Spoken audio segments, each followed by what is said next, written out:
The flash explodes like lightning against the midnight sky of a midtown Manhattan studio, illuminating Suzy Parker's face for a fraction of a second.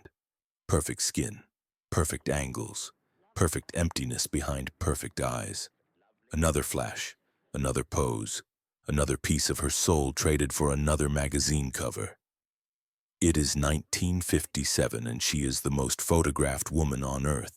The face that sells a million dreams to women who will never be beautiful enough to matter. Every photo is a goodbye. But in 3 hours, she will be driving too fast down a California highway, her hands trembling not from the wheel but from the pills she has learned to need. Her mind racing with a single desperate thought: how to disappear from a world that will never let her be invisible again. The death certificate will read heart failure. The human truth cuts deeper. A heart worn thin by being seen too long, too intensely by too many strangers who mistook observation for love. Suzy Parker, the name that redefined what the world meant when it said beautiful. The woman who proved that a single face could become a global industry. That beauty could be packaged and sold like soap or cigarettes. That the American dream could wear a size 6 dress and smile on command. The first supermodel in an age before anyone knew what supermodels were. She was both the creator and the first casualty of a machine that would devour beautiful women for decades to come. This is the story of how the most perfect woman in the world learned to hate perfection itself and chose truth over beauty when the choice became life or death. The camera made her a goddess. The gods made her a prisoner. And in the end, she had to choose between being seen by millions or being known by herself. Born Cecelia Ann Renee Parker on October 28, 1932 in San Antonio, Texas, she entered a world unprepared for the particular kind of destruction that beauty could bring. Her mother, Elizabeth, had been beautiful herself. Beautiful enough to know that it was both gift and curse. Beautiful enough to understand that her daughter's unusual height and ethereal features would either save her or damn her. Even as a child, Suzy understood instinctively that being looked at and being seen were entirely different experiences. Teachers would lose their train of thought when she entered a room. Strangers would approach her mother on the street with suggestions about pictures and opportunities. But behind her precocious beauty lay a mind that questioned everything, and a heart that recoiled from attention like flesh from flame. The family's move to New York when Suzy was 15 was presented as opportunity, but it felt more like sentencing. Her older sister Dorian Lee had already begun making waves in the modeling world, and Elizabeth Parker saw in her daughter's faces the chance to transform beauty into security in a world that offered women few other options for independence. But where Dorian embraced the camera's hunger, Suzy felt it as violation. Her first professional photo shoot at 17 was both baptism and drowning. Under hot lights that made her sweat through layers of makeup, wearing clothes that felt like costumes for a play she had never auditioned for. Suzy learned the first rule of the modeling world. Your comfort matters less than the client's vision. Your pain less than their profit. Your humanity less than their fantasy. Every photo is a goodbye to the girl she had been, to the woman she might have become. The camera captured something the human eye missed, a quality that would make her famous and miserable in equal measure. Where other models performed happiness, Suzy projected mystery. Where they offered accessibility, she suggested secrets. Where they smiled, she seemed to be holding back tears that would be more beautiful than any joy. The paradox that would define her career was already visible. The more uncomfortable she became, the more compelling her photographs were. She learned to keep something back, and mystery became her currency. But the price was everything she had to give: camera versus horses. The artificial gaze of lenses versus the honest judgment of animals who saw only her soul. The breakthrough came through Richard Avedon, the photographer who would become both her collaborator and her Svengali. He saw in her something that transcended conventional beauty, an emotional complexity that could sell not just clothes but dreams, not just products but entire ways of being. Under his guidance, she learned that her natural inclination toward privacy could be channeled into images that suggested depth beyond the frame. But success came with a price that 17-year-old Cecelia was unprepared to pay. The Avedon sessions were legendary in fashion circles, producing images that would define not just her career but the entire aesthetic of 1950s glamour.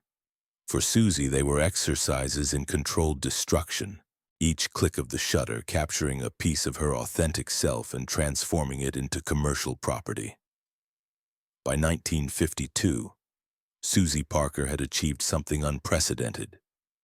She had become not just a face but a name, not just a model but a brand.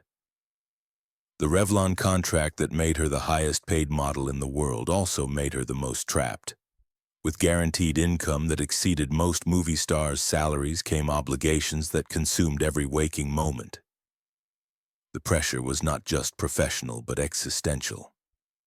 Suzy was expected to embody not just beauty but perfection itself, to be not just a woman but an ideal that millions of other women could aspire to and purchase. The weight of that expectation was crushing for someone whose natural inclination was toward privacy and authenticity. Two mirrors told the story of her disintegration. In the studio mirror, surrounded by makeup artists and stylists who managed every hair, every angle, every possibility for improvement, she saw Suzy Parker, the brand. A carefully constructed fantasy designed to sell products to women who yearned to become her.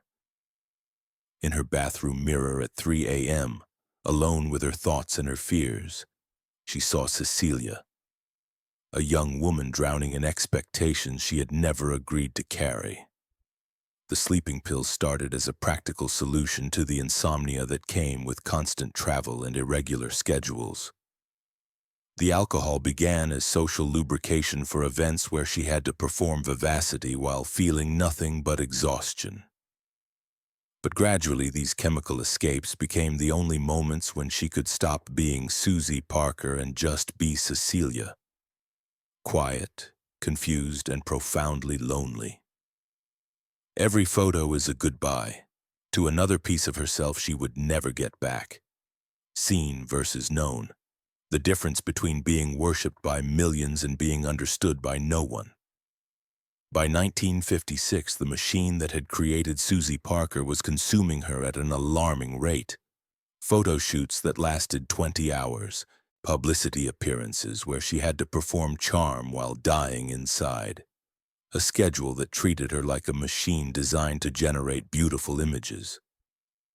The woman who had once been merely tall and striking was now being transformed into something that barely resembled a human being.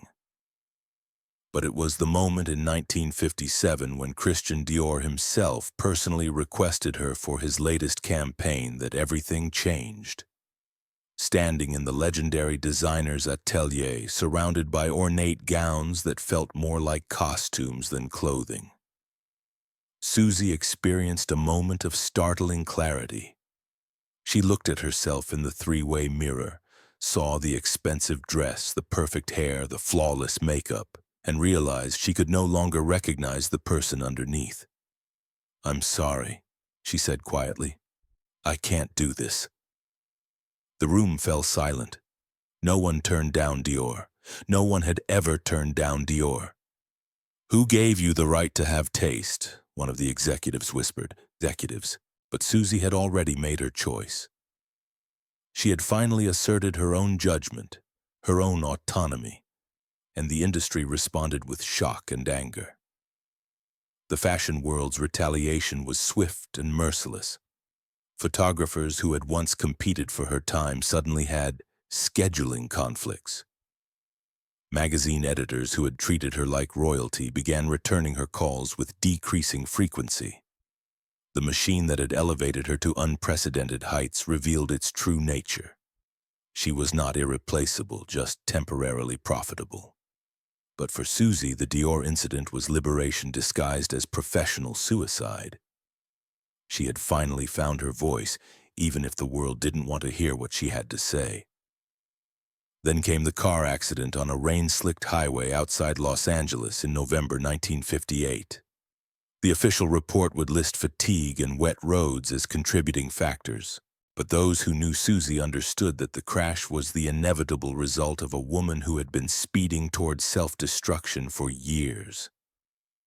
Every photo is a goodbye, and this time, she was saying goodbye to the life that had been killing her. Lying in a hospital bed with time to think for the first time in years, Suzy began to understand that the accident was not tragedy but opportunity, a chance to stop running toward a destiny she had never chosen. The physical injuries would heal, but the psychological damage from years of being treated as an object rather than a person required a different kind of recovery. When she was finally discharged, Suzy made the decision that would define the rest of her life.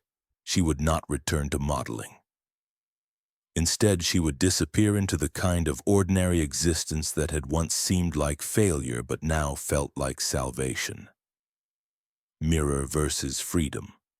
The reflection that trapped her versus the open sky that set her free. The disappearance was gradual but deliberate. Throughout the early 1960s, Suzy Parker slowly faded from public view, turning down lucrative contracts and high-profile assignments in favor of a life that was remarkable only in its ordinariness. She bought a ranch in California, far from the Manhattan studios where she had been both created and destroyed. The horses on her ranch became her teachers in ways that photographers never had. Unlike the men with cameras who had directed her every movement, the animals responded only to her character, her patience, her authentic self. They couldn't be impressed by designer clothes or perfect makeup. They required honesty in a way that the fashion world never had. The transition was not without its challenges. For someone who had spent her adult life being constantly observed, learning to exist without an audience required the development of entirely new skills. Who was she when she wasn't being photographed? What was her worth when it couldn't be measured in magazine covers? How could she find purpose in a world that had only valued her appearance? The early months on the ranch were marked by a form of withdrawal that went beyond the physical absence of cameras and crowds. Suzy had to learn to fill time that wasn't scheduled by others, to make decisions based on her own preferences rather than commercial requirements, to exist without the constant feedback that had defined her adult life. The silence that she had once craved felt overwhelming when it finally arrived. Her first attempts at writing were awkward and humbling. The horses, unlike the photographers and stylists who had spent years accommodating her every need, were indifferent to her fame and unimpressed by her beauty. They responded only to her authentic behavior, her patience, her ability to be present in the moment rather than performing for future consumption. The relationship with the animals became transformative in ways she hadn't anticipated. Where the fashion world had rewarded her for maintaining perfect control over her appearance and emotions, the horses required her to be genuinely calm, authentically confident, present in her body in ways that had nothing to do with how she looked. They taught her that trust was earned through consistency rather than performance, that communication could be honest without being harsh. Her marriages during this period were attempts to find the human connection that fame had made impossible.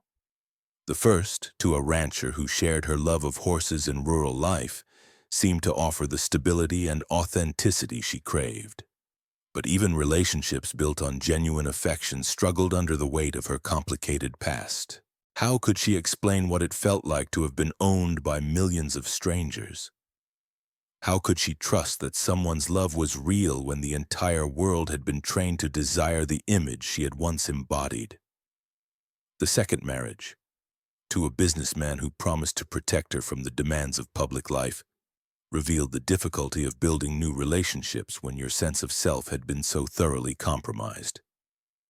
She found herself performing the role of wife with the same careful attention to others' needs that had characterized her modeling career, unable to access or express her own authentic desires. The press, when they bothered to cover her at all, painted her retirement as tragedy or betrayal. Magazine articles with titles like "Whatever Happened to Suzy Parker?" treated her choice to live privately as a form of failure, as if the only valuable existence for a former model was continued public visibility.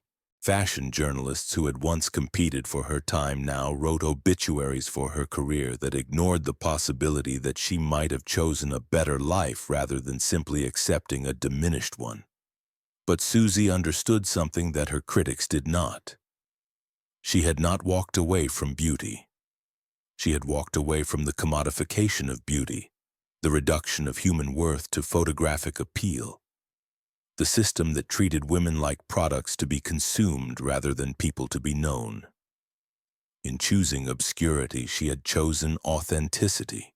In rejecting fame, she had reclaimed her soul. The California landscape that surrounded her ranch became a character in her recovery story.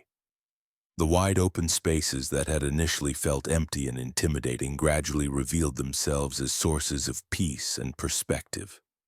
Where the fashion world had trained her to see herself through others' eyes, the natural environment allowed her to exist without constant self-evaluation, to simply be present in her own experience without measuring it against external standards.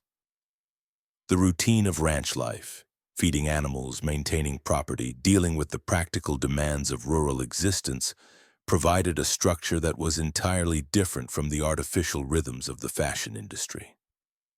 Instead of scheduling built around others' commercial needs, she could organize her days around the natural cycles of the animals and the land, finding in this alignment a sense of purpose that had been missing from even her most successful modeling years. The financial independence that her modeling career had provided made this choice possible in ways that wouldn't have been available to most women of her generation. She had earned enough money to buy her freedom from the system that had created her, understanding that economic autonomy was a prerequisite for any other kind of authentic self-determination. The irony was not lost on her that the very success that had imprisoned her had also provided the key to her escape. Couture versus boots. Designer gowns that felt like prisons versus work clothes that felt like freedom. The letters from young models who sought her advice became a regular feature of her later years. Women who were just entering the industry that had nearly destroyed her wrote asking for guidance, for wisdom, for some explanation of how to survive in a world that would use them up and discard them without a second thought. Her responses were always honest, sometimes brutally so. She warned them about the pills they would be offered to manage their anxiety, the relationships that would be complicated by their fame, the way their self-worth would become dependent on the opinions of strangers. She told them that beauty was temporary but character was permanent, that fame was a tool but not a goal, that the most important audience for their lives was themselves. But mostly, she told them what no one had told her, that they had the right to say no, the right to walk away, the right to choose their own definitions of success rather than accepting the ones imposed by an industry that profited from their insecurities. As the years passed, Suzy found peace in routine and privacy in a way that would have been impossible during her famous years. She watched from a distance as the modeling industry evolved, as new faces became famous and were in turn replaced by even newer ones. The cycle that had once trapped her continued with fresh victims, but she had found her way out. The final chapter of her public life was written not in the pages of fashion magazines, but in her own choices. She had proven that it was possible to be the most famous woman in the world and then, by choice, become nobody special at all. In an era when celebrity seemed like an inescapable trap, she had demonstrated that escape was not only possible but could lead to genuine happiness.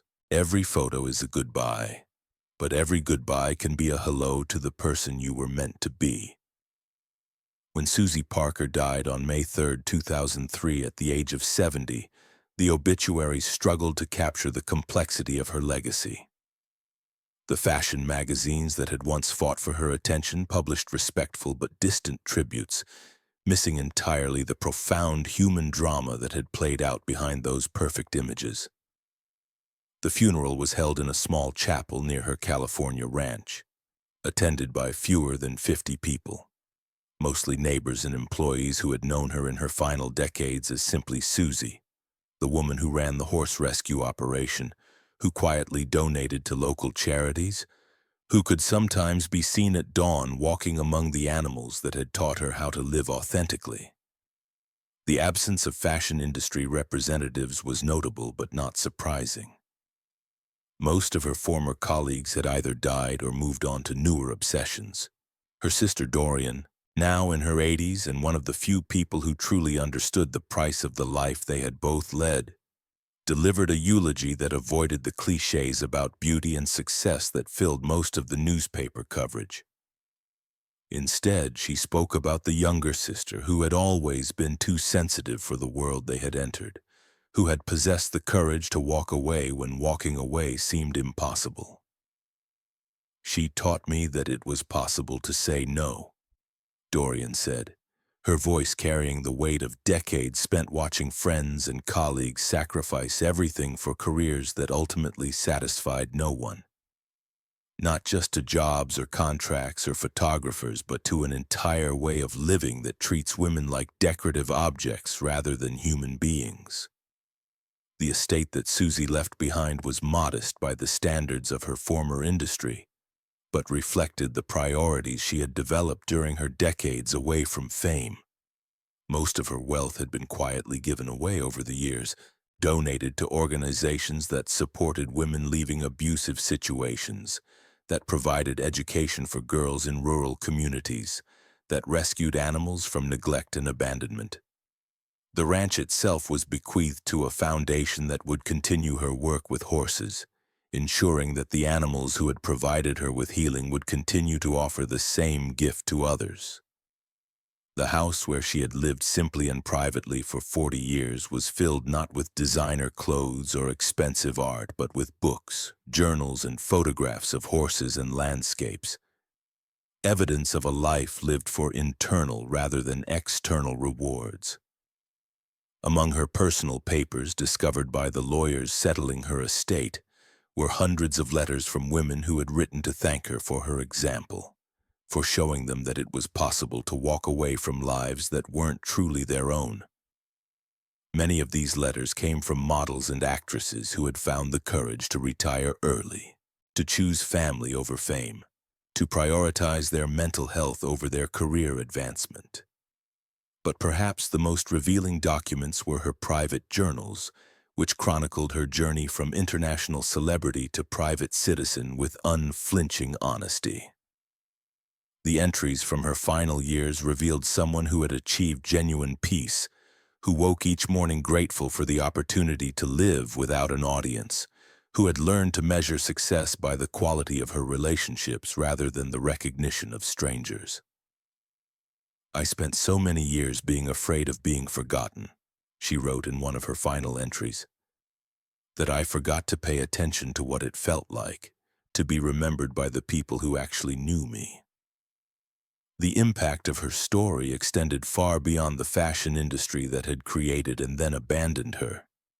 Women's studies programs began using her life as a case study in the psychological costs of beauty standards and celebrity culture. Therapists working with clients struggling with body image issues found in her example evidence that it was possible to recover from the damage caused by external validation and perfectionism.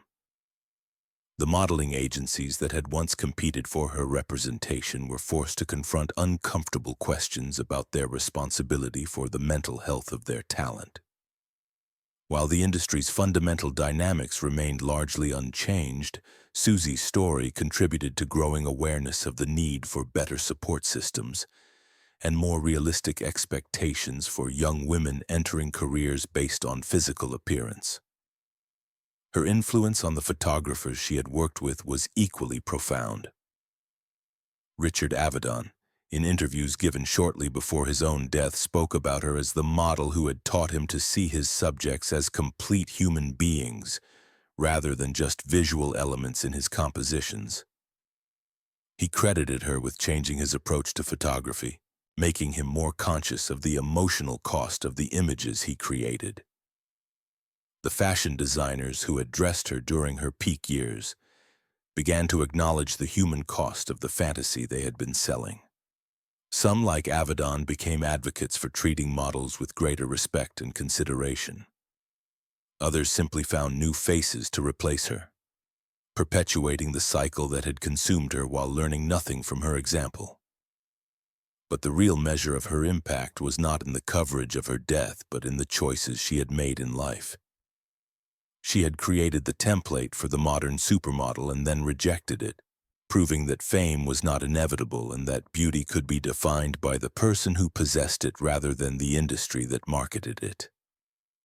The fashion industry continued to evolve in the decades following her retirement, with some positive changes in how models were treated and supported.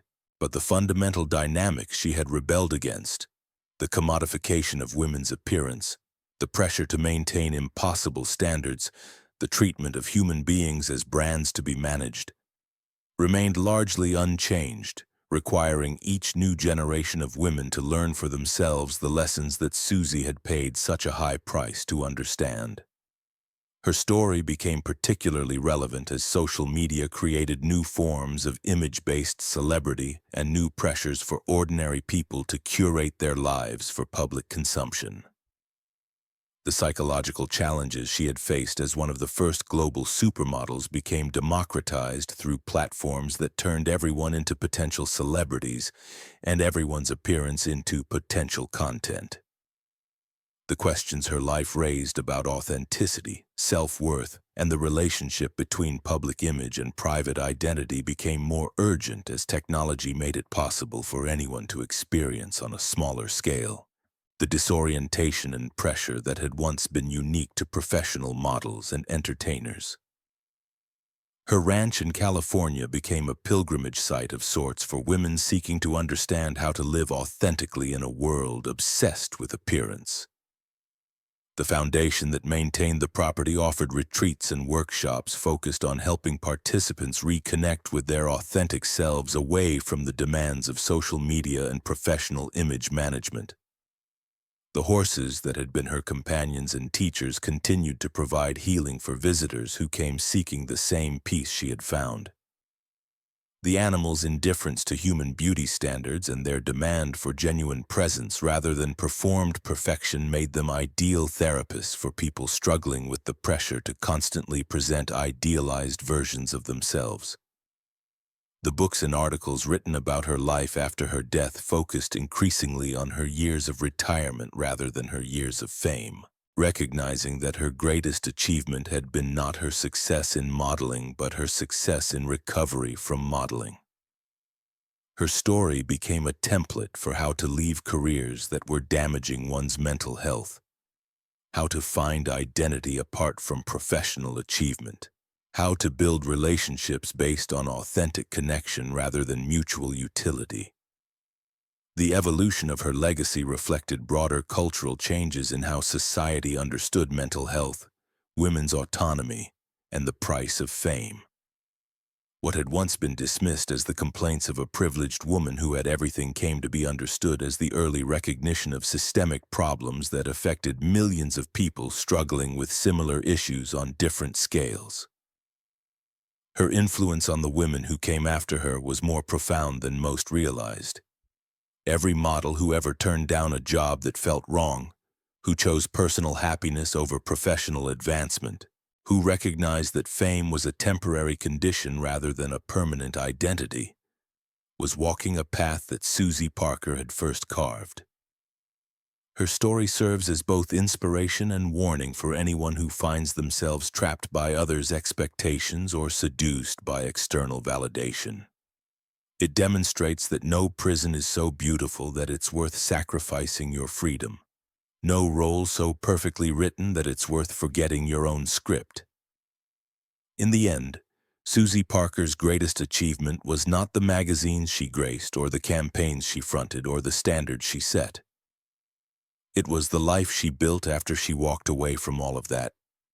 A life witnessed by horses and sky and the few people who loved her for reasons that had nothing to do with how she looked in photographs.